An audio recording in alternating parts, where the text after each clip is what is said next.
So teach them cleanliness. Another thing you can do is to teach them to appreciate art. Okay.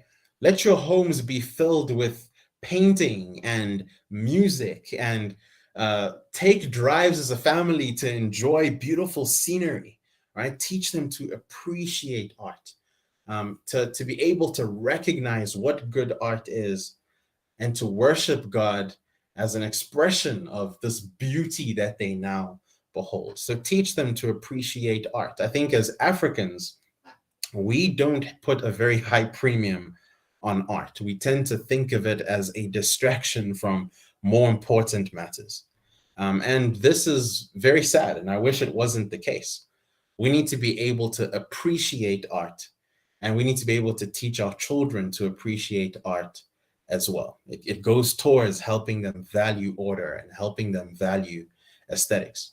And another thing I must mention here is the importance of giving our children an apparatus or some way to distinguish the difference between beauty and ugliness, right? We live in a world, especially because of postmodernism, that has tarnished this concept of beauty, where things that shouldn't be regarded as beautiful are now being regarded as beautiful. And we need to teach our children the difference between beauty that is that glorifies God and ugliness that doesn't glorify God. I'm sure many of us have come across the phrase that beauty is in the eye of the beholder.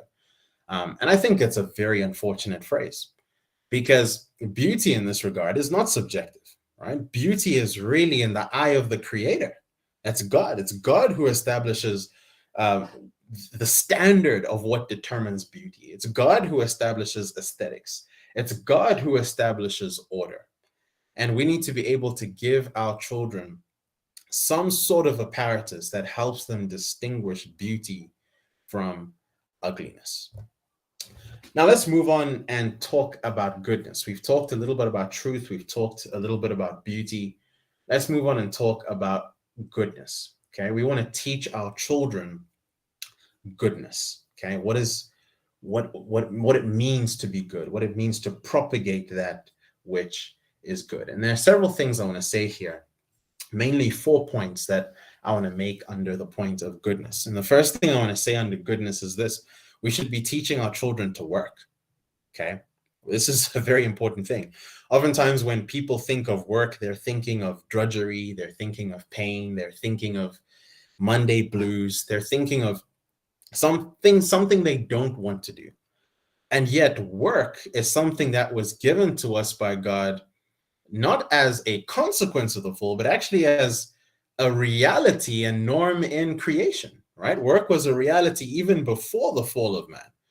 And the cultural mandate to subdue the earth and exercise dominion over it is essentially a mandate to work, right? We're created to work. The way that we build culture for the glory of God is, in fact, through work. And so we need to be teaching our children to work. And how do we go about doing this? Well, one thing is just to let them see you working, right? And let them see you working as unto the Lord. Let them see you work with joy.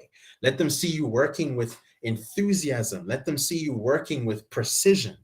Let them see you delighting in work. If you come home every day and you're complaining about work, well, guess how they're going to think about work just by watching your example.